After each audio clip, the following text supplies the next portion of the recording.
Mark, would you like to do the intro, or should I? Oh, hello I don't everyone. know. I feel like kind of sticking to the NPR tone from last week with Terry. So welcome everyone. Episode number 27. We got today me, myself, Mark. We got Dr. Manhattan. Yo. We got Serious Duffer How you doing? and Lex. Hello, everybody. Well, as the description says, it's kind of a hilarious week in news, and I don't even know Yeah. where to start. It's quite a handful.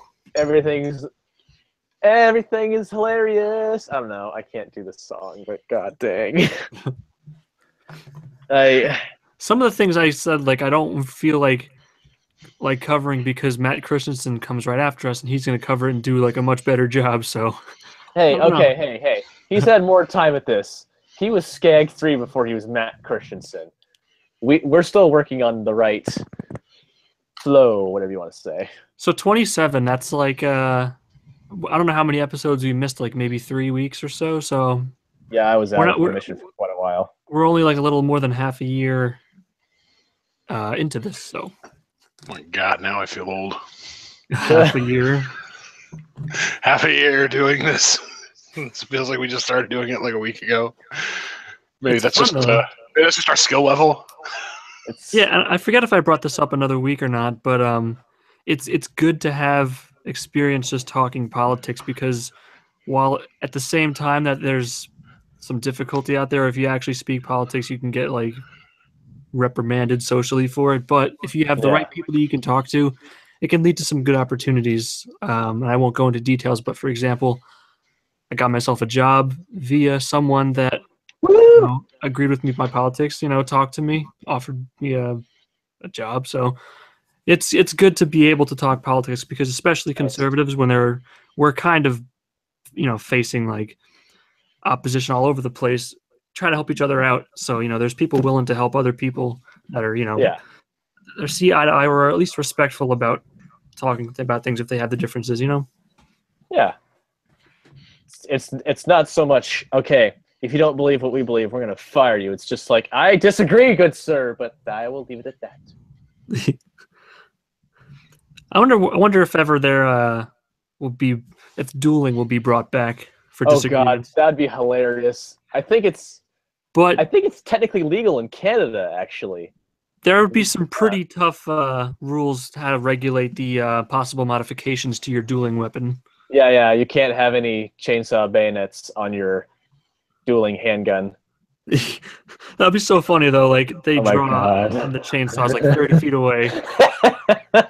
It's so long, it just pokes the opponent. Just buzz his face off. Oh, So I guess we'll get to that later. But you want to start off with the Blair White thing, and which I only saw a couple. I only just happened to see it. I didn't look into it or watch the video about it. So you guys want to tell me about that? from what I saw in the video, like just random, like, okay, so they were going around LA and Hollywood or whatever, and they were doing the social experiments. Like, hey, you wear the MAGA hat in a fairly liberal or more leftist area, what happens? And I think in West Hollywood they were good. It was more towards, it was like when they got to the end of the night and they got near a protest of some kind, that they started getting some shit. Like one person snatched the hat off of Joey, Blair's boyfriend, and then this fucking whale of a guy wearing a pussy hat decides to try and in the weakest way imaginable, by the way. Okay, Blair's not a huge person, and he was struggling to like get the hat away. Like, and I was like, you could just fall on her and she would be seriously injured. But anyway, there was that.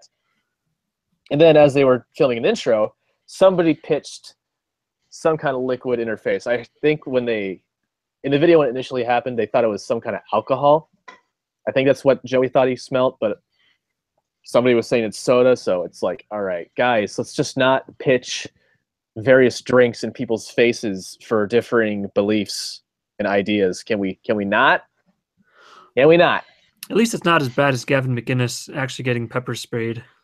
Or Yeah, but I feel like getting acid. Like, there are much worse options. This is true. Oh god, I wouldn't want to be the guy who tries to pepper spray Gavin McInnes, because Gavin McInnes might fuck my ass up.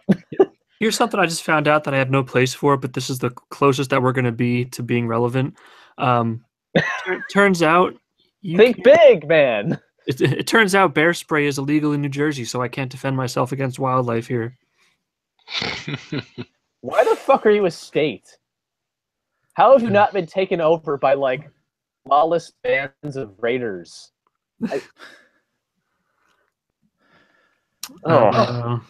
Steering the conversation a little bit back towards what happened to Blair. Please do. The thing which I'm going to be watching this story for is, what is the other side going to say? Because oftentimes this is where people will throw provocation out. They'll say they provoked what happened to them based off of what they're wearing. And to a degree, to say that trying this, as they're calling it, social experiment, wasn't aimed to see what sort of reactions you could get, isn't something which you can ignore. But at the same time, that doesn't actually justify the relative response. And that's what I find so sad about this whole thing, is the guy who did this is clearly doing it because he thinks he's going to get some sort of social capital from this action. Whereas if he had talked to her, Blair is actually one of those people who seems to be able to engage with people from the other side. And what would we be talking about then? That actually would be amazing. It's like, whoa, this guy wearing a, well, you know, insert blank hat is talking with someone wearing a MAGA hat and saying, hey, we have some differences. Let's see if we can figure them out. But no, we're talking about a guy who tried to rip a hat off of someone who was half his size and then stomped on her hand. And it's just like, why, dude? Why? What are you winning for yourself? This makes me think of... Go ahead. No, you. I was going to just speed this whole thing. This makes me think of two separate things that happened recently. One is I finally got around to watching at least most of the, what was that, Candace Owens White debate. I saw most of that, and that was a lot of circling around to the same points and them just not wanting to. If you watch it, that's kind of aggravating to watch. It was two people trying to have an argument about what the definition of is, and both of them just kind of yelling at their argument. Well, it's not doxing if you don't do X, Y. Shut up! It's totally doxing. Your intent, bullshit. It's like both of you can just shut the fuck up, because neither of you is making a compelling case. Like, literally, all you have to say to Candace Owens about her site was, it was a really bad idea. You didn't particularly apologize for it when you came out, and then when you were called on it and the connection was made, you got super defensive about it and didn't own up to any of it in a very good way. And you don't really understand the technology behind it, which is even more scary. Yeah, and it was... And like neither... It's so hard to even judge that, because like neither one of them were wrong, but it's just like one person saying this and the other person saying that. And they're both like valid perspectives, but it's... Anyway, that was difficult to watch. And the other thing that you made me think of when you said two people with opposite opinions talking is, I like what Steven Crowder's been doing lately by having the change my mind challenges where he talk to real people, and I like that. I like the first one I saw where he was like, I'm pro gun, change my mind, and the guy was, or not the guy, the what was her name? Some chick was saying like, you know, I'm in kind of a bad neighborhood, I fear for myself. She's like, you should get a gun. Just fucking straight up. It's like, I love fuck Steven your Crowder. argument. I love that. Well, to go along with that as well, like last week, we're still dealing with the aftermath of two podcasts where basically the shit hit the fan in both instances. And possibly because of the medium, it lends itself to showboating and trying to get the most views, and therefore you want to yell the loudest. But it hasn't shown itself in its best light. Like I said last week, it was really ironic that in the caption for Lauren Southern's stream, it was like, I haven't done this for a year. And it's like, yeah, because a year ago, you don't remember what a gong show that stream was. And here we have Dave Rubin going, okay, let's get these people and sit them down in a room. And it's like, okay, Dave, what were you expecting to happen? You know, as much as I've liked Candace's videos in the past, and I'm kind of on the fence about this whole thing coming out of it, you have to go like, she's not exactly the calmest cookie. And then on the flip side, it's like, well, Blair can actually talk to a lot of people, but Blair can get wound up too. And it wasn't as if these two are people that would be talking to one another. Mm-hmm. So you mix them together, it's kind of like putting nitroglycerin next to an open flame. At some point, something's going to go wrong. Yeah, I mean, that's Especially not like... I didn't know what. I don't think Dave had a really good goal as to what he was going to get out of that conversation when he agreed to host it. I think that's usually the problem where these things go off the rails, is that if you don't come into it with a very good understanding of what you're going to get out of it, then you end up going in different directions and everyone in the conversation can pull it. I think Blair and Lacey did a good job having a good conversation because they started with the objective of, we're just going to say what we think about different things that we're going to talk about, and we're just going to listen. No one had an agenda there to try to convince anybody. There was no debate to be had, right? It was just a conversation. So nobody was going to lose anything in that. Nobody felt threatened in it. Nobody got defensive about it. Well, like a little bit at the end, but there's a very tiny bit, and then they got very nice again, and everyone's like, "Oh, well, that was nice." Whereas Candace has something definitely to prove in that conversation, right? And Blair really doesn't, because she's not really a party to any of this. Super stubbornness too, just unwilling to yield at all. Which, I'm the first to say, this is what I say every time somebody gets accused of doing something really fundamentally horrible. Deny, deny, deny, because nobody ever got credit for apologizing for any of this stuff. I think the difference here is Candace isn't actually accused of doing anything horrible. She's just accused of doing something stupid. And so she's in that opposite scenario where it's very easy to just say, oh, yeah, I messed up, and I'm sorry, and I will never do something like that again, and here's why it was bad. And literally everyone in the community would be like, oh, I'm glad you realized that, and we have to move on. Yeah, and as you mentioned, like wise people should be full of doubt. Like that's like one of the profound sayings I've come across recently. Wise people are full of doubt because they're questioning, and they're not just stubbornly in the same same way of thinking. Like they are willing to step outside what they think.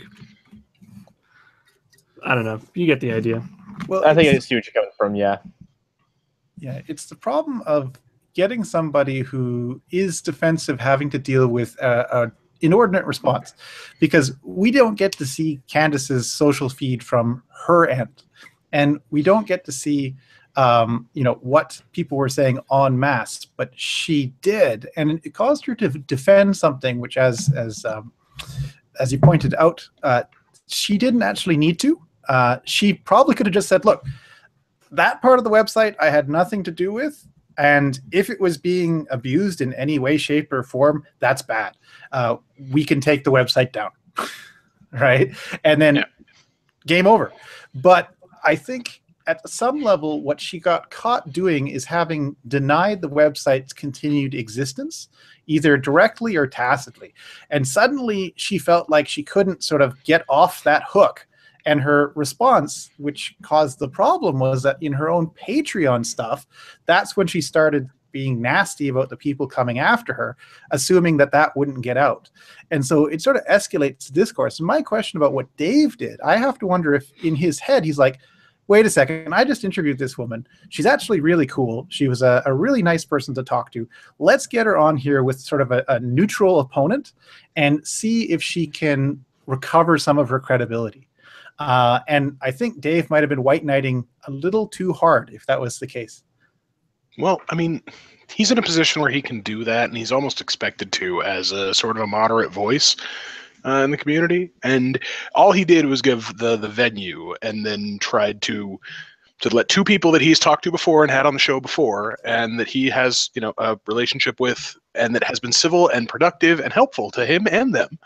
And he says, all right, let's see if you guys can come into a room and try to, and they could have had a really nice, oh yeah, I probably stepped over the line here from Blair, and a Candace, with a, yeah, I should have explained some things better here, and I wish people would give me a chance now, and here I have it, and here's what I'm going to say. And that could have resolved itself better, but it literally started off on the foot of like, I'm going to call you a man. And from there, it just went all downhill. And you're like, I don't know how you start off from there. It reminds me a little bit of the first discussion between Sam Harris and Jordan Peterson, where they got bogged down on what is truth. And then they spent the next 45 minutes talking around each other. And it's just like, oh, why is it that when you have two personalities who you like separately, when they come together every once in a while, it becomes the whole immovable object versus unstoppable force? And Not it's like, everything no, don't is go a there. Reese's. Not everything is a Reese's peanut butter cup. That's why. There's just some things that are destined to fucking. Yeah. I don't know. It's I think everybody on that podcast, on that particular interview, could have, or debate, podcast, whatever you want to call it, everyone in there could have done things vastly differently to make the outcome better for them. Because Dave totally had a bad show too, because he looked completely feckless in that whole fight. Candace looked bad because she convinced nobody that wasn't already on her side that she isn't just a horrible person to have in the community in general. And Blair got no extra credibility out of that because she looked kind of spastic and not really on target with any point. And by the end of it, all she could really do was say, I don't even know why I'm here, which is not like a winning debate thing. So, but Blair could have just been like, oh, okay, you're going to be a dick about the trans thing, whatever. And here's where we're going to move on. Candace could have not brought that up. And Dave could have been like, that's uncalled for. And we're going to move on to actually some talking points and have an agenda. And anywhere in there, any of them could have de-escalated it down and made the others look bad. But nobody wanted to. Everyone tried to cave just a little bit enough not to look like they were being an asshole about it. It didn't end up going well. I mean, the whole thing should have just simply been clearing the air, but it turned out to be like a hardcore attempted debate. But right. if it were a debate, I would think that the best points were brought up by Blair, and Candace just didn't seem to grasp what she was saying, and that what it created was a hit list. It was a reason. If someone just, wanted to dox or whatever, there's a list of people and a reason to attack them. It's a compilation of all these people in one place, and just Kansas didn't seem to really accept that and address it really. She's like, oh, you can look it up on Facebook. Like, you're not going to look up and find all these people together in one place on Facebook. You're going to find them by happenstance, It's much different. It's much easier to just be like, oh, hey, we're going to go to social autopsy. Oh, there's 50 new people who got added today, and that's a thing, and that is pretty much what happened. And yeah, and her continuing every time she said dark web, I just wanted to cringe. So much cringe. I'm like, oh, stop that! Like, I want to. And this is the thing. She had a Kickstarter for a website. This is what I guess kind of bugs me about her as an individual, just because other people do this, and I hate them too for it. She has a Kickstarter for a website. She wants to create this new technology and basically run a tech company. Bitch doesn't know what a database is, how a web page works, what the web is. Like, this is what you want to do as a profession. You are starting a business. Go read a fucking book. Find yourself a Steve Wozniak. Right? I never heard you really angry, but that's probably the angriest I've ever heard you. And it's like, whoa. It annoys the shit out of me. Like, people that just half-ass, like, oh, I'm an entrepreneur, and I don't know anything about my industry. Shut the fuck up. Oh. Okay, so I guess moving on from that. So apparently George Takei was also accused of sexual assault of some kind. Oh, by someone who. Something to bring up real quick as a little graphic. Oh dear God! Hold on. Oh yeah, it's a picture of Dave Chappelle, but the quote is, someone on Reddit said it's almost as if Hugh Hefner was projecting a force field that protected creepy famous men, and with his death, they were suddenly exposed. So I had to miss last week, and I didn't get a chance to watch the Rovertime. Have we now gone like a solid 5 weeks in a row talking about Hollywood people and their sexual exploits? I would not be surprised. We tried to tone it down last week. We really did. Yeah, but like this, the problem, George Takei is not. He's not just some media mogul, right? He is actively in politics, right? He is an activist, and he condemns people publicly. He went after Milo. He goes after Trump constantly. He goes after a lot of people and he tries to kind of play the gay card and be like, well, can't really talk shit about me because I've been an openly gay dude, and I was the first one in Star Trek. And he just kind of walks off mic dropping. And now what does he say? Right? He's effectively just I wouldn't say he's painted himself into a corner. More, he's like in the one corner that he didn't just completely cover in highly volatile acid. Because he's going to be a victim of the listen and believe mentality, right? Because exactly.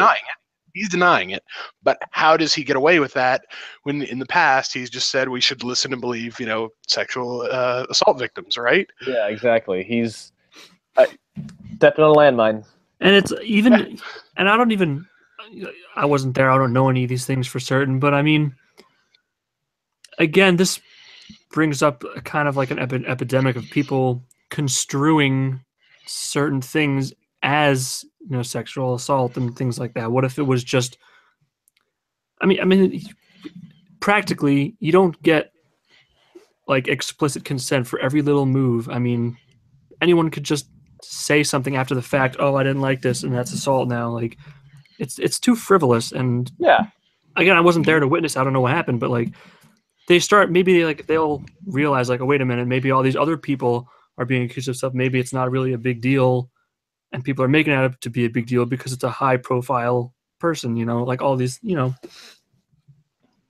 I mean, that's the thing. When you start at one end of the spectrum, and stranger jumps out of the bushes, drags a woman off into the back, and violates her sexually for an hour.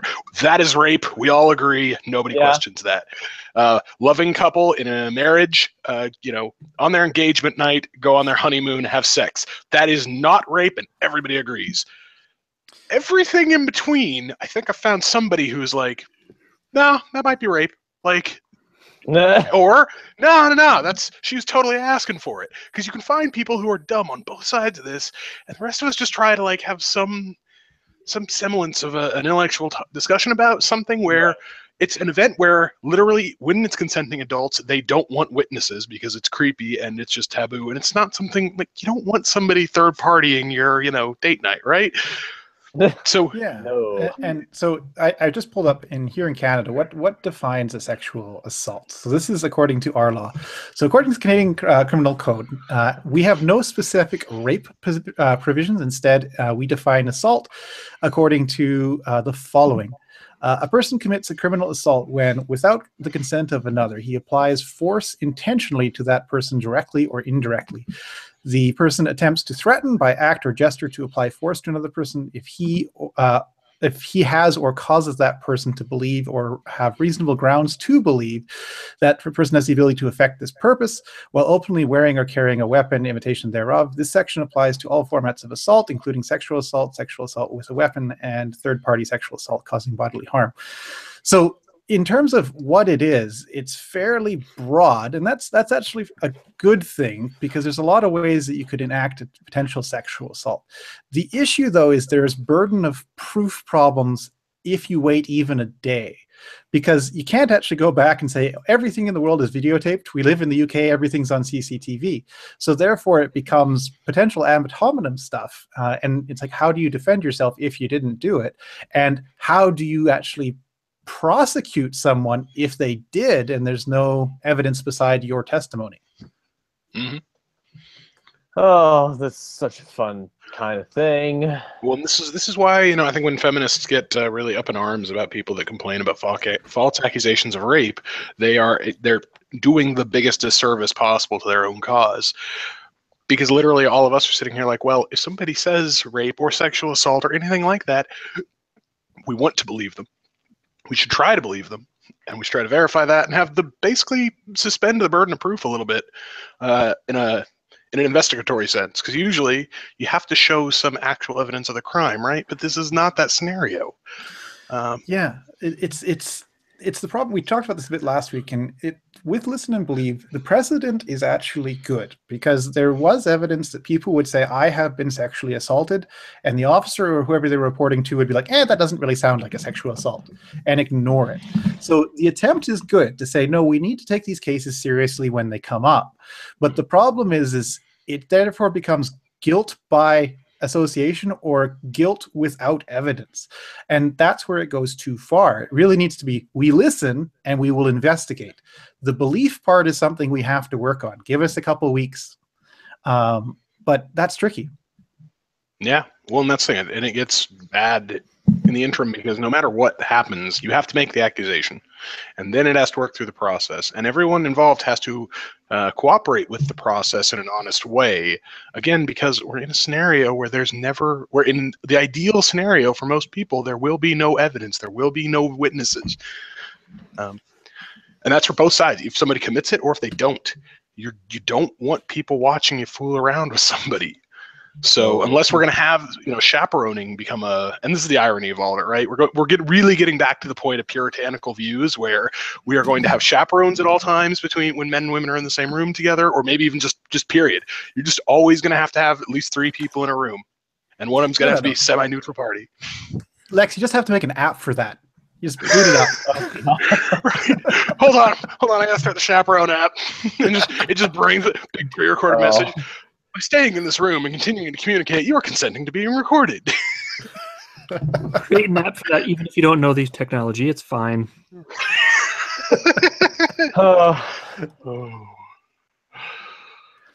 I just scared myself a little bit with that, because that's got to be a thing now.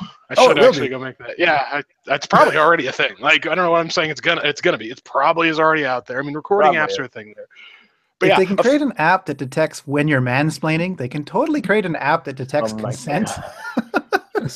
Speaking of doesn't understand how technology works, oh my god, when I saw that thing, I'm like, and then of course, instantly people started testing that, and they're like, oh yeah, it told me my girlfriend was mansplaining me 19 times. Mm-hmm. And I'll never let her forget it. Weird. Oh man. Okay. So have we pretty much expended that topic? I hope so. I really want the end of the Hollywood. I don't think there's an end in sight, man. I want it to be done, but can we get an amnesty program going? Like, you can come forward, admit to it, and walk away from the industry, and no jail time and no lawsuits. But everyone's got to admit to it, and you walk away from all the power and all the fame. Yeah. Could we do that? And if it turns out you said you didn't have anything to do with it, and you basically get caught later, we're just throwing you away. We're putting you in Alcatraz. Like, we'll put video cameras in there. It'll be reality TV. It'll be awesome. No, that's not legal. That would be entrapment. If you say amnesty and then you go after them after the fact, then you'd be getting sued. No. You only get amnesty for the people that come forward. If you miss the cutoff date, and you try to be like, nope, I didn't do anything wrong, and somebody comes out with some dirty emails you sent them, like, okay, round them up. Cool, bro. You had your chance. Like, this is how we're going to disarm the United States, right? This is how they're going to confiscate all the guns. They're going to do the voluntary buyback thing, where you can come in and be like, oh, and they do this. They actually do this now, like, no questions asked, where they collect guns and they just, like, oh, it was used in a crime. We're not going to ask any questions about that. We just want to get these guns off the street. And I guess statistically it's effective, but still seems weird to me. So there's precedent for this. We could do it. Speaking of guns, speaking of guns, we should probably.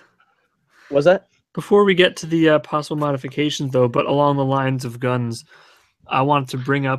I don't know if anyone or any of our watchers even listen to radio, but now what's a radio? I'm from the millennial generation. I don't know what these things are. It puts rays into your Dio, and then you listen to it. Oh, okay, yeah.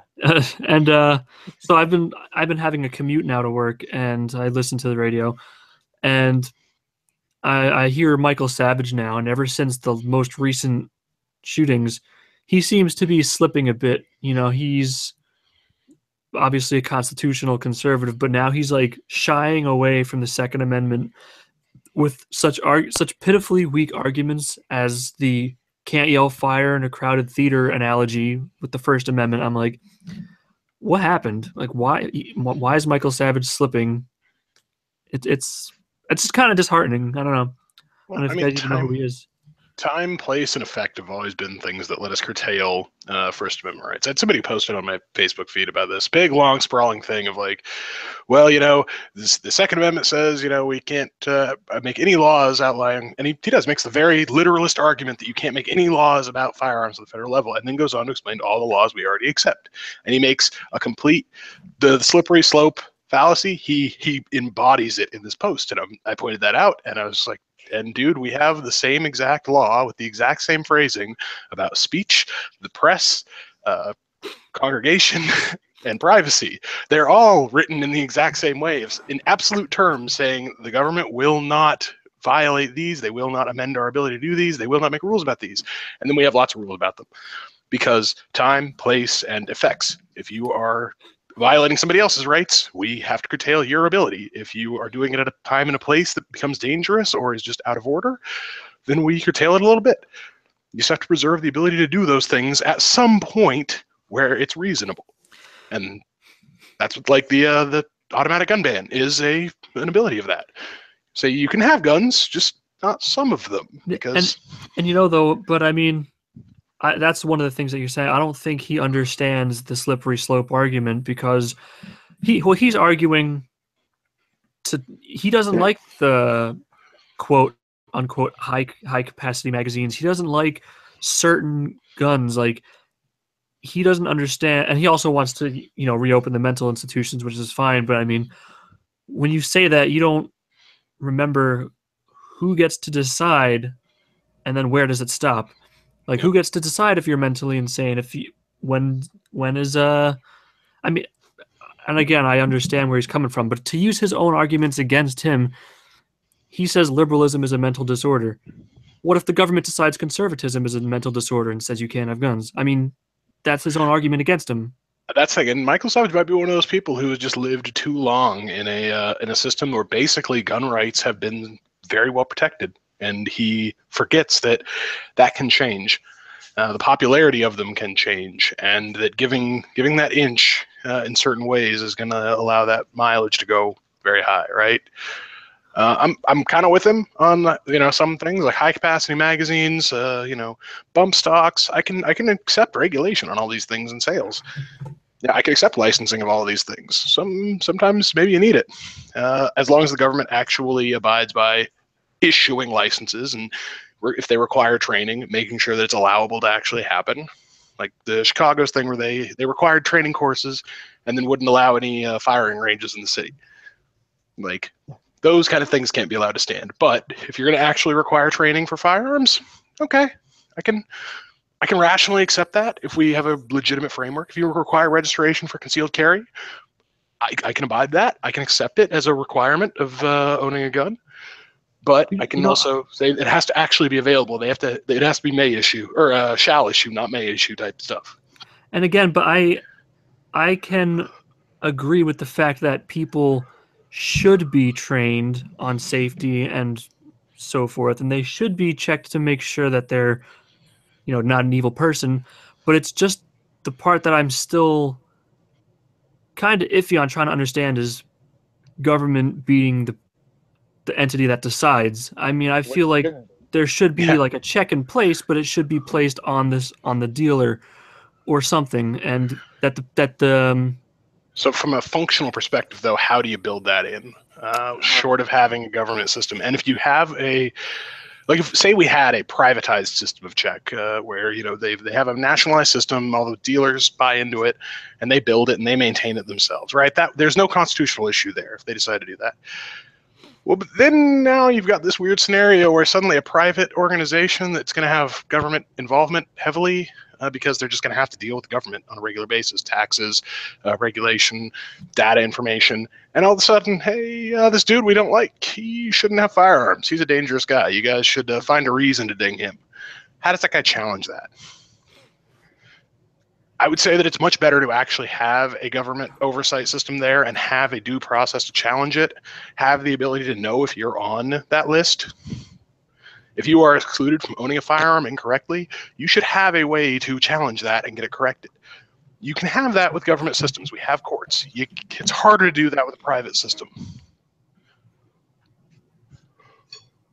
Yeah, no, that's for me. Like whenever you guys bring up gun stuff, here in Canada we have a slightly different way of regulating it because we don't actually have a right to firearms. It's considered as a privilege extended to us by the government. Man.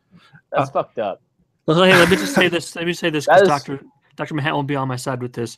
You do, even if you live in Canada, you do still have an inalienable right to firearms and self-defense. Just that your government doesn't recognize it. Yep. You're right. I agree with that 100%. Well, anyhow, U.S. imperialism aside, Okay. Well, but the idea that the government is the one that's supposed to be doing it, as opposed to private companies, essentially is to try and eliminate the problems which what a lot of your states are having, where you have different laws in different parts of your country. So it's legal in one subsect of the law, or in one state, is not legal in other places. So in Canada, our gun rules are blanketed all the way across Canada. So you have to follow the same rules, you have to follow the same safety regulations, you have to store your weapons in the same way, and you have to transport your ammunition in the same way. And that actually removes a lot of the guesswork. The problem with the private approach is literally if you give licenses to 35 different companies to do it, and then they sell their licensing to states, and then the state will make use of their services to license the thing, it'll be even worse than it is now with all the various and conflicting regulations that go across state to state boundaries. Are they really called states in Canada, or are they Provinces. Provinces. Functionally the same thing at this point, though. We sort of except with less neutered guns. we neutered our separation of states with after the Civil War in a lot of major ways, and then in the early 1900s basically did away with the rest of it. So I mean, the 10th and 9th, like, with notwithstanding, like, they are still things, but organizationally we've ceded that argument long ago, and we'd have to have a major revision in government to reinstate that. I'd be for it, but where we stand today, that's not where we're at. Yeah, but another thing with Canadian gun laws is we have some provisions for places where you can open carry, and most of the time that's in northern Canada. And we actually talked about this a while back, just because there are dangerous animals and you need access to firearms in order to defend yourself from them. But other than that, it's like we have very strict rules on how you have to transport firearms, especially handguns, and you're only allowed to go to and from your range with them, or if you have a hunting license with your long arms, you can take them there. But the idea that the laws and the restrictions are clear, we have to go and get licensed, we have to take a course, I agree with all of that. I have no problem with it. I have no problem that the government knows that I have a firearm, because it knows I do. That means that I'm not causing a problem. The ones that it doesn't know about are by far and away the bigger problem. Oh, but that's more of a question of government trust. You trust your government not to come seize your gun. I don't. That's the thing. I don't know if I trust ours actually to not do that. Like, Yeah. that's the major failing of the United States government, is that it's really hard to trust them, because they have been so duplicitous in the past. Where, well, that's another. That's what Second Amendment's there for. It's like, hey, we know people can be assholes when they get power, so here's this, and it's like, yeah, thank you. I want a fighting chance if I need it. But yeah, like it's fundamentally, like, our country is founded on distrust of government. Yeah. It's antithetical to trust them. Yeah. With anything. This is something to cut, like, okay, because California gun laws are fucking awful.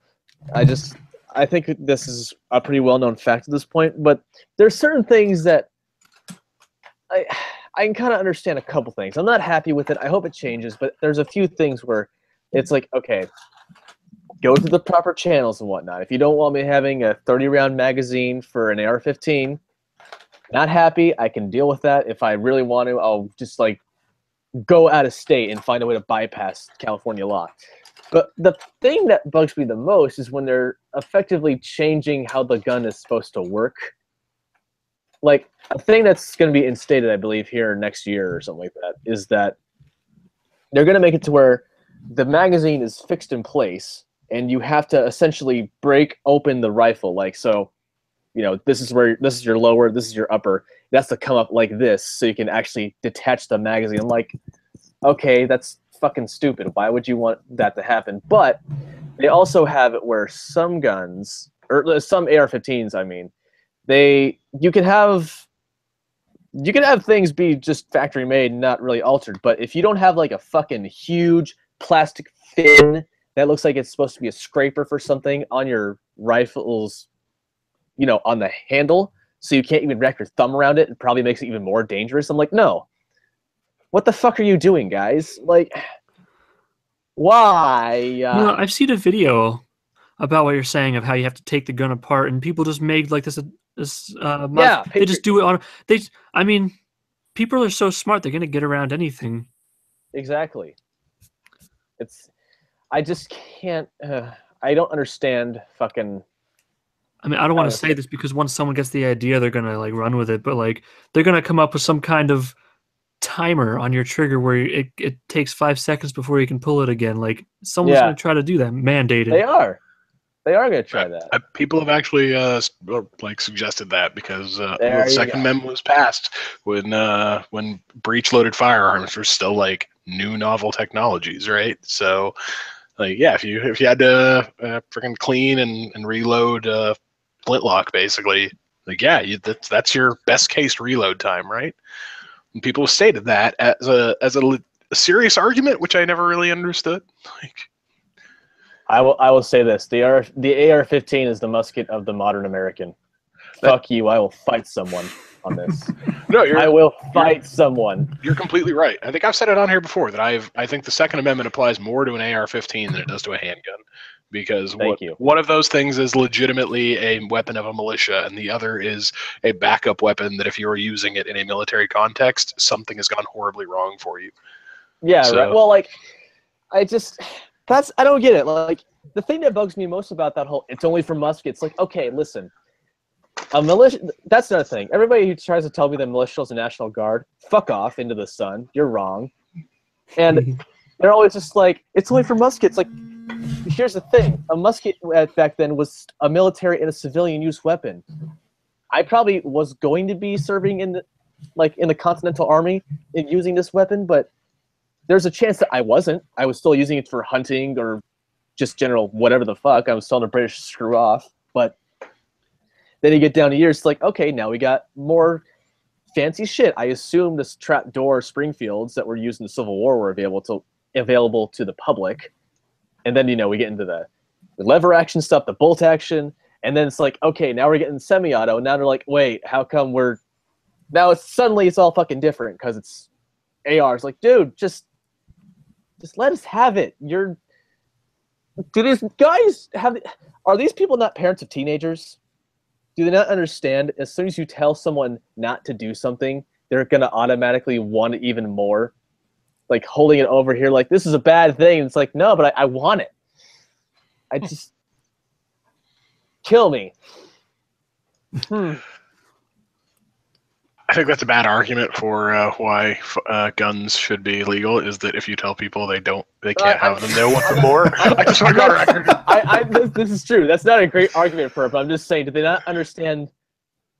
Like, blah.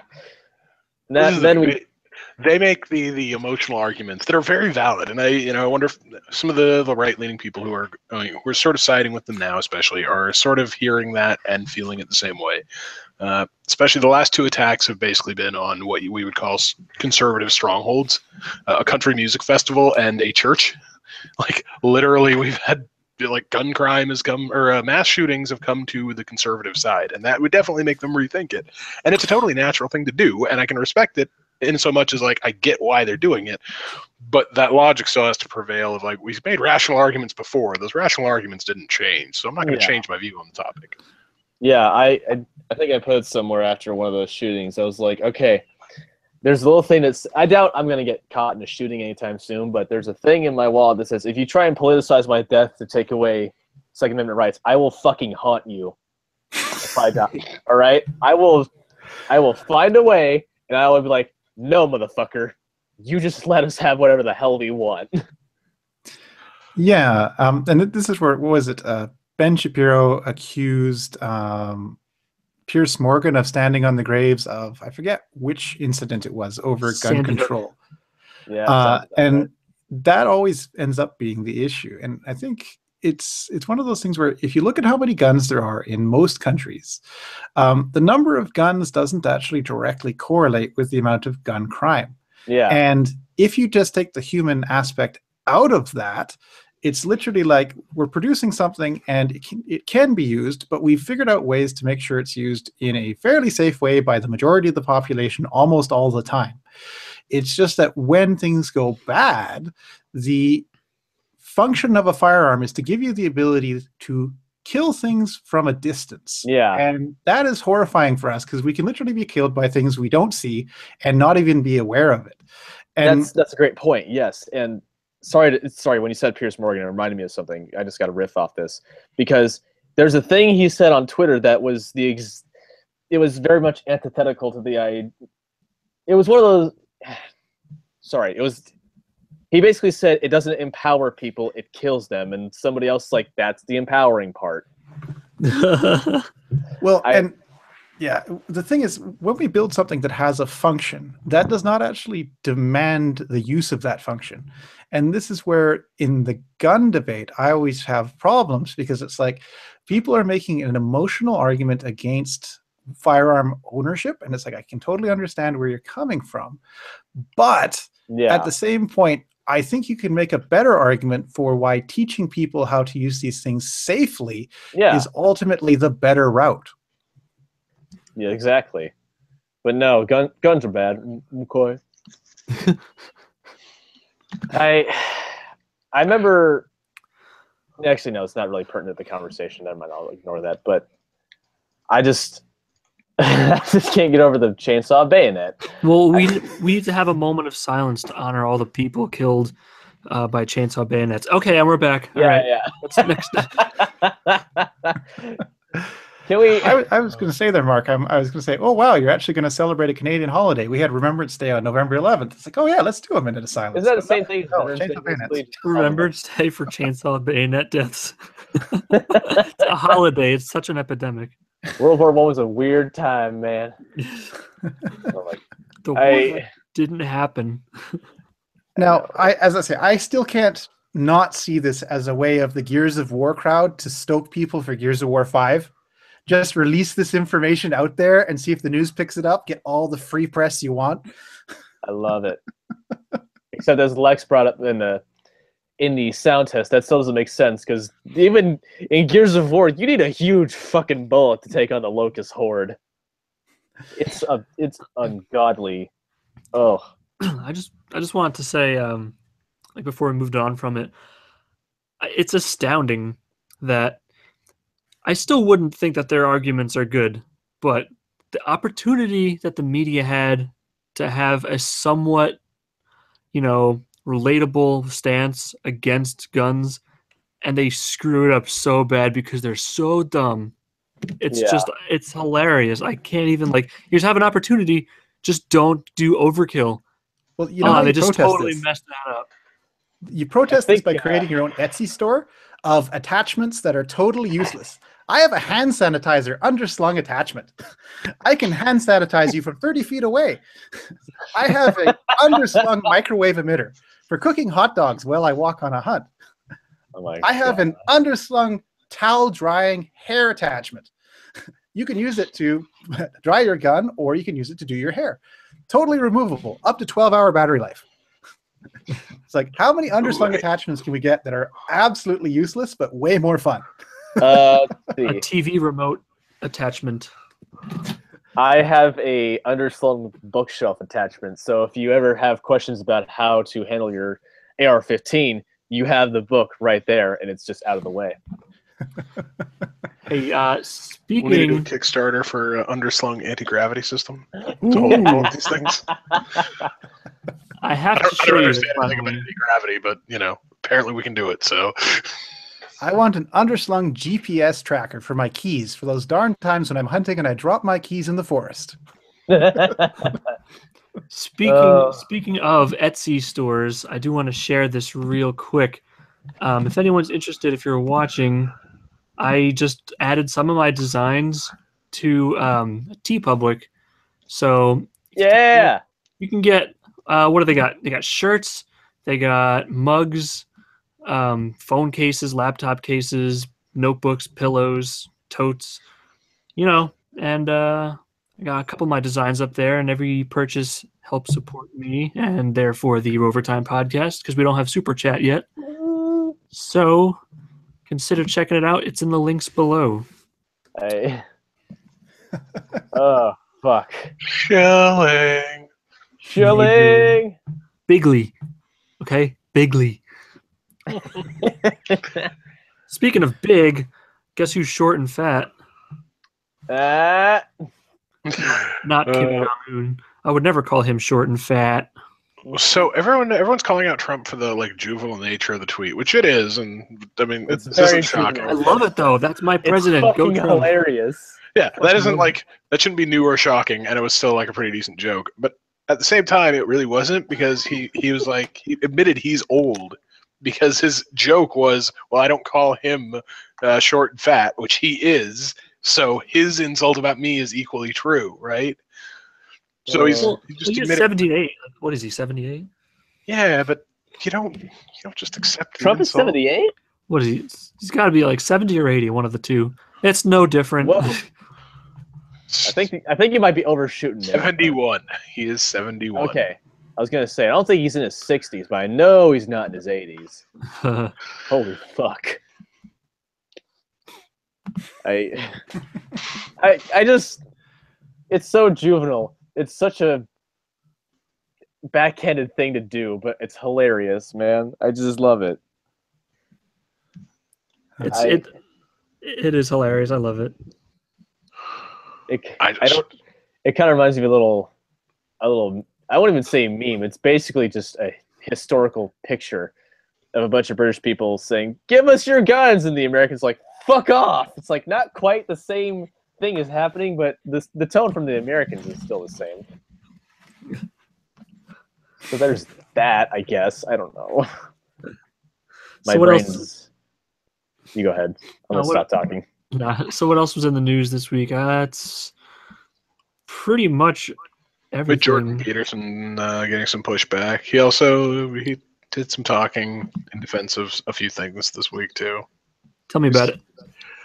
That was so succinct. He wants to start, or he basically is on the same kick Sargon was, where he wants colleges to take a closer look at some of their courses for possible brainwashing methodologies, and some, I guess, professor, I want to say UT. Let me pull up the article. Was this is dangerous, and started attacking him basically. And he's going to get pushback because obviously these are other professors, and this is kind of a new thing because Peterson wasn't really getting any pushback from the academia when he was all just free speech and being fairly, scientific about everything he said. Now he's being more cultural warrior about it. So it's going to be a change of pace for him. I think he'll see a little more. That might actually be an avenue for them to attack him professionally in Canada for once, which they were trying to do for a while, and they just couldn't find anything on him. Now it's hey, we have this. The question is, does it matter? He makes so much from Patreon. Well, with this though, no, the reason why I actually brought this article up is just because of how it was construed in the news. So if you look at the CBC article, which was posted 4 days ago, they picked probably one of the most sinister looking images of Jordan Peterson for saying this. And I'm not against the other professor at all saying, look, I don't think this is a good idea. I think he's overstepping his bounds as a professor. Totally. That's valid. There's nothing wrong with that. The whole thing with this, though, is that it essentially just becomes a tool, because it's not supposed to be for outing people. It's more to say that this professor has a course syllabus that has this much percentage of these type of words. So depending on who's using it, you could literally have students picking those courses just to have those professors because of what's being advertised. So this could be more of a consumer tool. The problem is it can become an ideologically driven tool really quite quickly as well. And that's why I'm more surprised about Jordan Peterson jumping on it. The thing which is also strange about it, it's new to Canada but not to the States. Apparently in the mid-1990s, you guys had a move from a right-wing think tank to basically do the same thing. Interesting. That's that little slip up you almost made there. That sounds like one of the new phrases that's going to come up, the white wing instead of the right wing. Sort of. I mean, they're basically one and the same as far as most of the left is concerned anyways, but... Yeah, but I sound like Elmer Fudd. White wing politics. It's probably the only reason it isn't a common thing yet already. I don't know. They might go for that though, because Blackwing sounds pretty cool actually. Shit, yeah, it does. Yeah. It really does.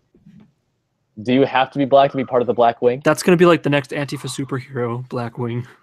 Oh yeah, that's right. We were supposed to have an Antifa revolution, weren't we? I mean, as usual, Antifa does not deliver on promises.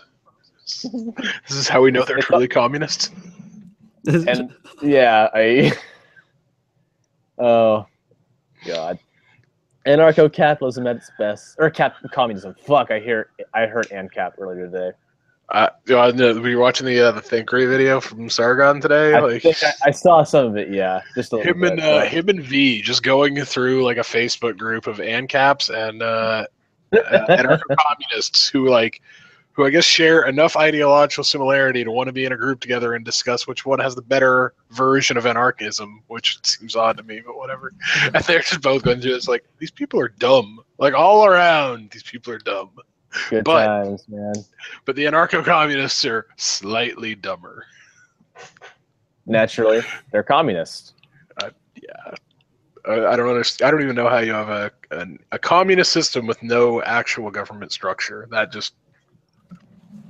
I think what they're thinking is tribes, basically, because that's the only fucking way I can assume.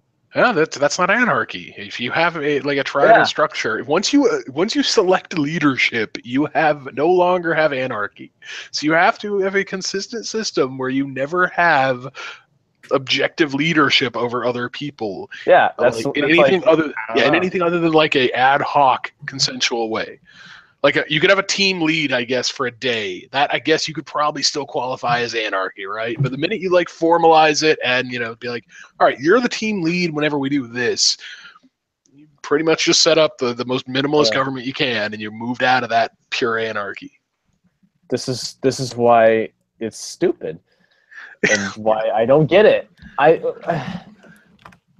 And like they fail to realize like there's work to be done to get back America's greatness. But I mean, a lot of people do consent to our form of government, even though they didn't have a choice. They would be like, yeah, no, I'm fine with this other than other systems, I had this exact argument with somebody this week, and it was a big taxation is theft guy, and I get what he was saying. And I was totally is theft, though. By the way, it is. Yeah, it is. It can be. Agreed.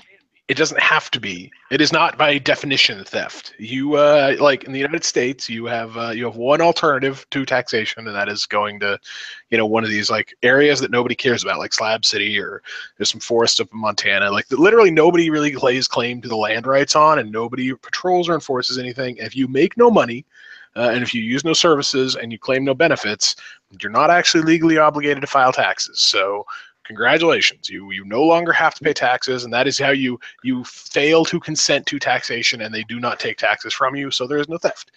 Anything else you do, the minute you engage with society, you're entering into that social contract where I'm going to pay my taxes and I'm going to vote, or I accept the will of the electorate, and that's where you're like, okay, now we're into the implied consent. And somehow we've come full circle back to the sexual harassment stuff, I think. Yeah, because inevitably these days it all comes back to rape. True. I hate that's a sentence that's actually apt. God, it really is. I want to watch the news one of these days and not have somebody have a new name of somebody accused of doing something. I was so afraid because I think I saw a joke article and it showed Keanu Reeves, but I didn't see anything. I just assumed it was going to say Keanu Reeves is a sexual assaulter, but it's like Keanu Reeves admits to several instances of taking girls on nice dates. I'm like, please, just I saw a tweet. Leave me someone. I saw a tweet just before the show accusing Stephen Hawking. I could see that actually. I could too, but was it like before he got put into the robot chair? Because I remember rumors that he was kind of Einstein-like and. Yeah, it does kind of ring a bell. Someone did say that they didn't like him, and a friend of mine was like, "I don't like Stephen Hawking." I was like, "Why?" And they're like, "Oh, because he's a rotten guy." So I don't know. Maybe it was before. Because yeah, that's the thing. He wasn't always in the chair, so everyone's got to remember that. Like, and plus, I mean, we learned from Herbert Walker that apparently being in a wheelchair does not negate the ability for you to sexually assault people. I'm still trying to get over that one and how quickly we all kind of moved on from that, but okay. I'm also still confused as to on that one, like how that was not like national news for many, many days, and having people be like, "No, can he clarify? Was he massaging the booty? Because I mean, yeah, he's a senile old dude, but well, all right. I think that since we've come full circle, it seems that's a wrap. So. Everybody have a good night, day, wherever the fuck time zone you're watching us in, and be sure to go watch Matt Christiansen in a half hour. And check out my TeePublic. Also, yes, check out Mark's TeePublic. Check that out. That's cool. Shilling. Shut the fuck up, Lex. It's called business. All right. Adios, everybody. See ya.